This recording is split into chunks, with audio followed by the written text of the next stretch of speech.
The minute you die, all of those documents are no longer valid. They don't apply. I have people who are like, oh, my mother died and I have her financial power of attorney, I'm going to go to the bank. No, you don't have access to the bank account anymore unless you're on the bank account. The minute you die, all powers that were granted to you under a power of attorney are gone. So it's very important to have will documents that name 3 primary people. They may all be the same people. They may be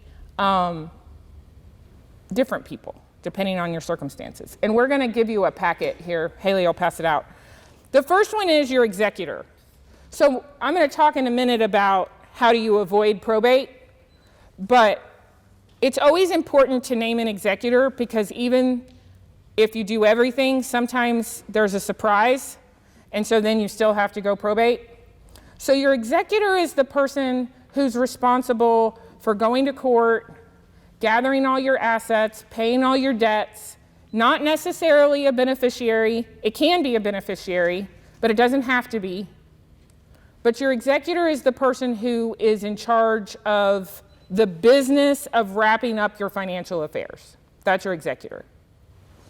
Second, guardians. For those of you who have children under the age of 18, you should all have wills that set up what's called contingent trusts and name guardians for minor children.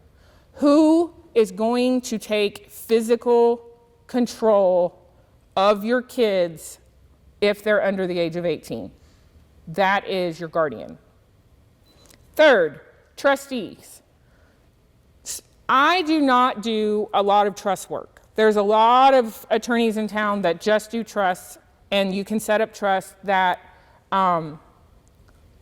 occur now while you're alive.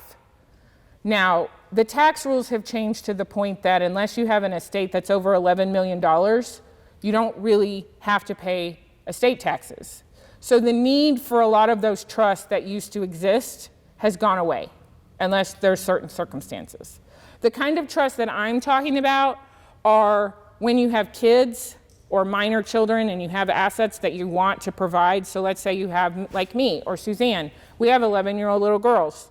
So if something happens to me, I want what I have to go to my kids. I want it for their care and their maintenance. So I have trusts in my will that say if my kids are under the age of 25, the money that they would inherit needs to go into trust. Because I don't think my children are going to be responsible enough at 18 to inherit a whole bunch of money, assuming that my husband and I have any money. That's a big question someday. The trusts do not have to expire when the kids turn 18. And by the way, my stepson doesn't get any money until he turns 30, because he wasn't responsible at 25 either. So the trustee is the person that you're designating to manage your finances for the benefit of your children or your heirs. By the way, the guardian responsible for the physical care of your child doesn't necessarily have to be the same person responsible for the money. I don't want my brother-in-law raising my girls.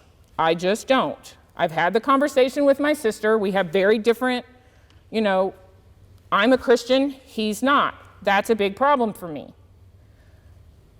He doesn't have the same work ethic that I have.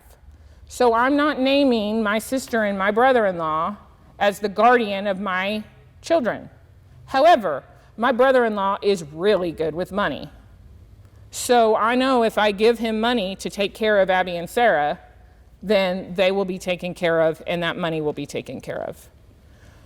I cannot stress enough how important it is to pick people you trust, pick people, your guardians need to be people that you want to raise your kids.